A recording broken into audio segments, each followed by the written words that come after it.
So you just started teaching for the first time, or maybe this is your second or third year, and you're starting to wonder what you should be focused on over summer to prepare for back to school season. My first year of teaching, I spent hours researching cute Pinterest classroom themes and organization tips, but when the first week actually started, I felt super behind because in those first few teacher work days, were nothing but meetings. So I didn't actually have time to set up my classroom or to plan for the first week like I had hoped. And I felt behind on planning before the school year had even started. I also spent all day those first couple weeks putting out fires because I had no idea how to create good classroom management from day one.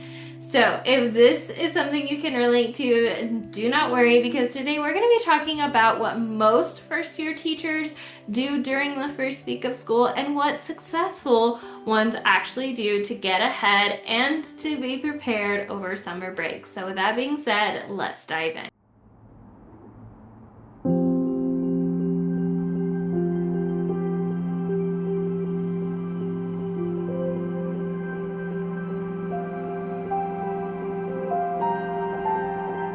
So, before we dive in to what actual teachers or teachers who are being prepared are actually doing to get ready over summer break, we're gonna dive into some common summer mistakes first year teachers make prepping for back to school season.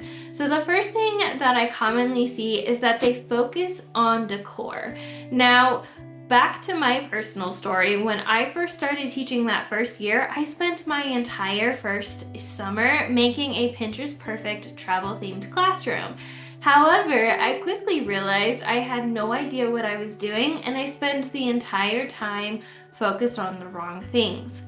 While yes, creating a classroom that you love and that you feel comfortable in and that your students can be loved and be comfortable in and be proud of is important, it doesn't need to be perfect from day one. So that's one of the biggest mistakes is just solely focusing on decor. I literally spent all 8 weeks of summer focusing on setting my classroom, and I spent little to no time focusing on other aspects of the classroom and teaching. So, again, huge mistake I personally made. A second mistake often teachers make when it comes to preparing over summer is feeling pressure to buy everything from day one. So, my first year, I didn't have a lot of money to buy or get everything for my classroom because I had just, first off, graduated, and second off, I was moving from New Mexico to, or from Oregon to New Mexico. So I spent my entire savings account paying for my then boyfriend, now husband at the time, um, to move. And so that meant I had less than $100 honestly to my name. So I didn't have a ton of time or a ton of resources or money to spend on my classroom. So that year, I just didn't focus on that. The second year, I switched grades and districts and I got things I wanted decor wise and classroom wise over time. And that was so much better of a school year and summer because I didn't have the added pressure of trying to come up with the money and set up a perfect classroom from day one. In that second classroom slash grade level slash district, actually I had a Harry Potter classroom, which I really loved. And what I ended up doing is I would just pick one, maybe decorative piece a month, and I would purchase that, invest that, and bring it into my classroom. So again, that took the pressure off of having to have a Pinterest perfect classroom from day one, and I just added it over time, making that $20, $30 purchase no big deal. And again, I did the same with my classroom things like my classroom library. I didn't start off with a huge classroom library, I just added as I went. And I went from having only a couple books to having a pretty big classroom library that I absolutely love and my kids love. So don't be afraid to add over time or don't feel the pressure to buy everything from day one. The third mistake I often see new teachers make when it comes to setting up their classroom is they're not focusing on classroom management. The thing is, it's so tempting and easy to focus so heavily on decor and classroom setup that you don't intentionally come up with a classroom management plan over summer.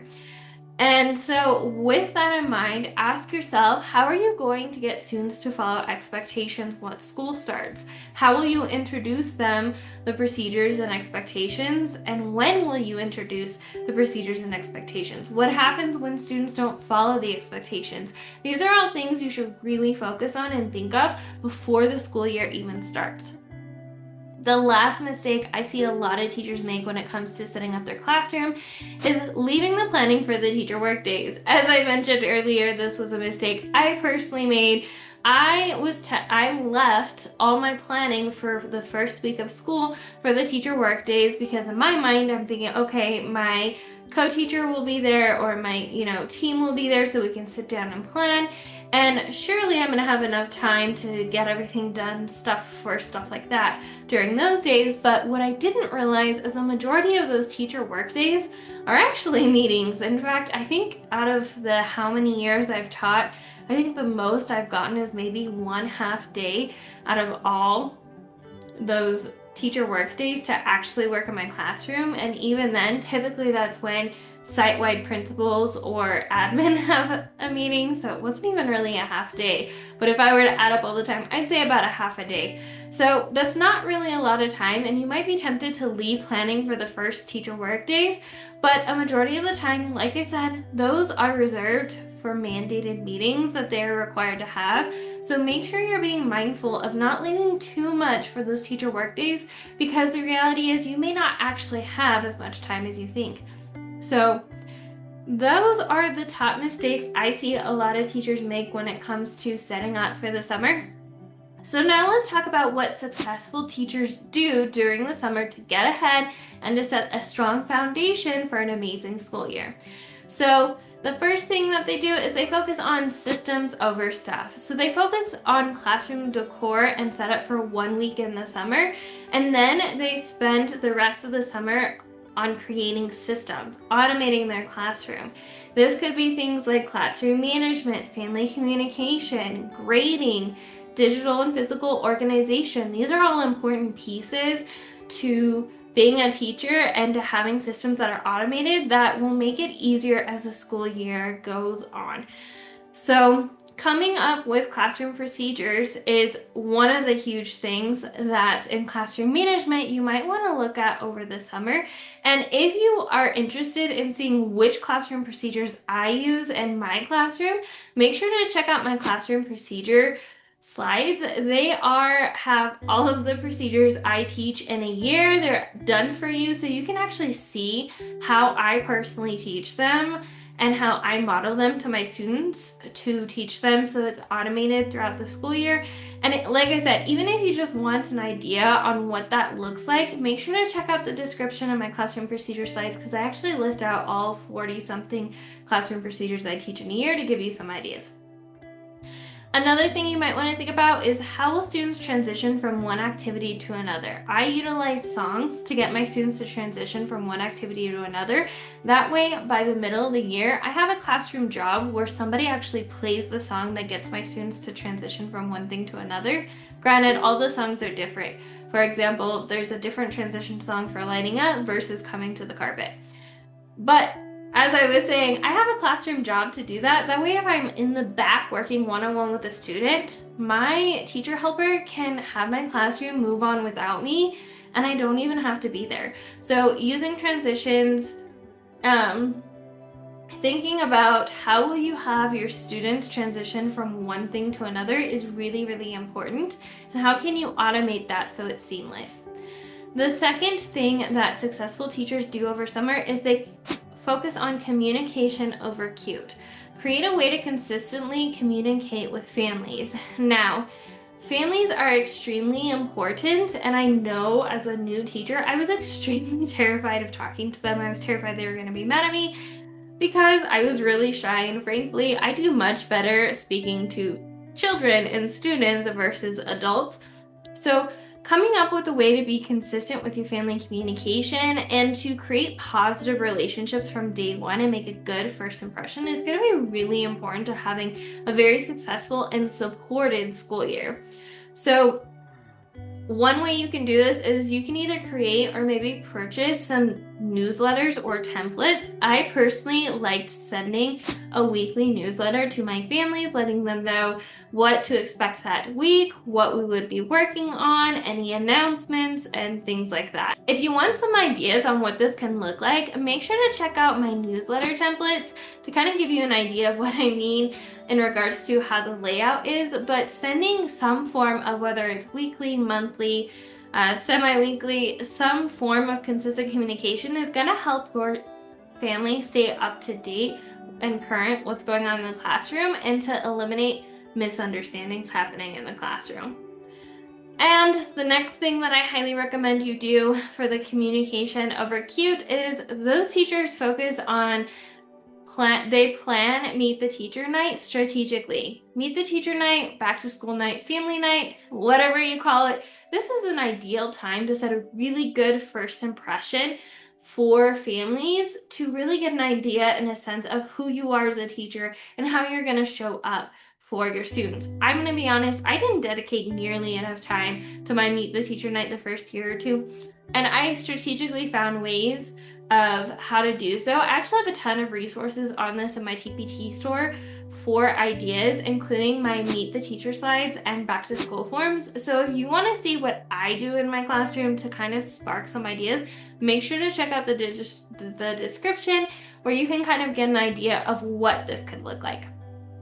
The third thing that teachers focus on over the summer to get ahead is flow over fluff. When you intentionally create a classroom flow, you're preventing a lot of disruptive behavior from happening in the first place. A great example of this is when I first started teaching, I had no rhyme or reason to my classroom. I had areas that were next to each other that made no absolute sense. I had materials spread throughout the classroom, and so what would happen was my students, whenever they needed something where we were transitioning, would get up and talk to their friends or use this as a time to get off task.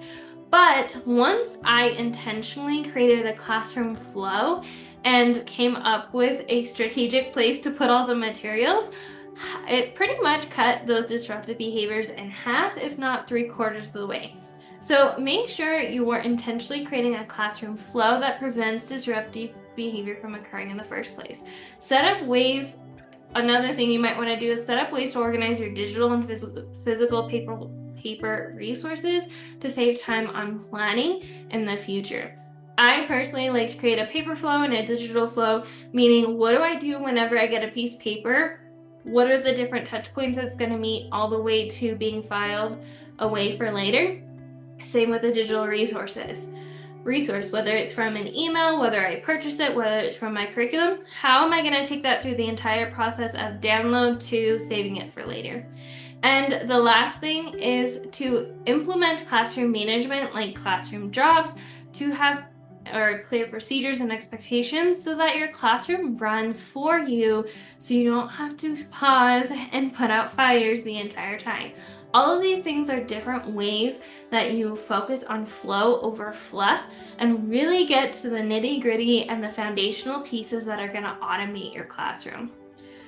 The last thing that new teachers or first-year teachers are focusing on over the summer to actually have a really good school year is to focus on one thing at a time.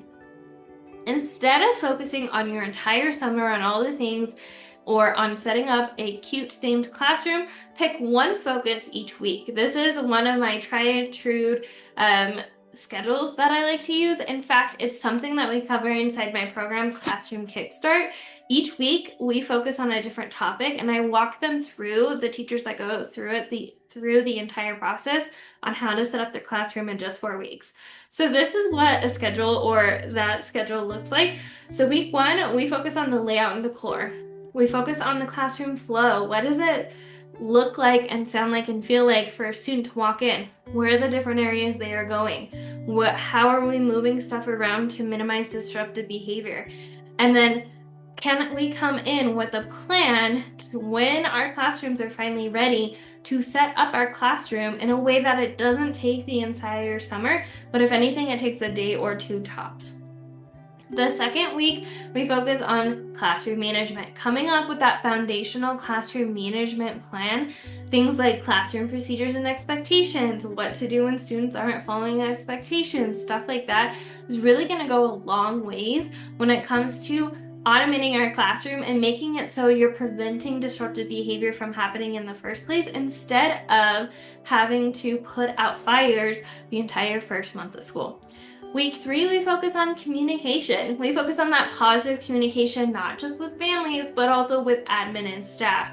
How are you setting a good first impression with families? How are you preparing for Meet the Teacher Night? And what resources can you use to create a seamless process for that? Week 4 is paper and digital flow. How can we set up systems that will keep the clutter to a minimum? No desk covered in papers, no emails with over 1,000 emails on it. How can we organize it so that it's clear and prepped and ready to go for the new school year? So that wraps up everything you need to know in regards to what most first-year teachers prepare over summer and what successful ones are actually doing to prepare over summer. So as a quick recap, the first thing we talked about is what first-year teachers normally do to prepare for the school year. First thing they do is they focus on decor.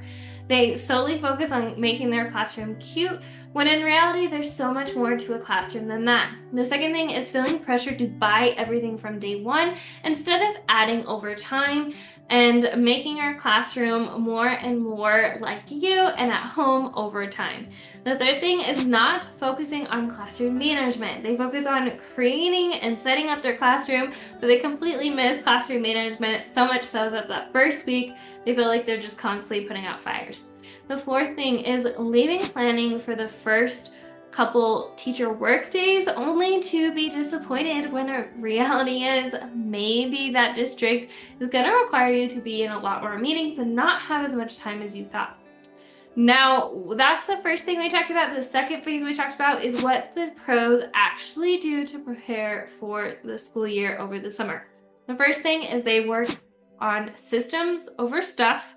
Second thing, they do communication over cute.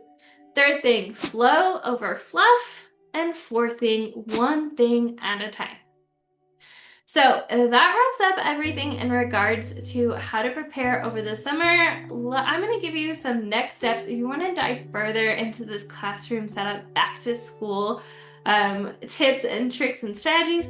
The first thing is wherever you're tuning in from, I have a ton of free content now. I have well over 150 weeks worth of content.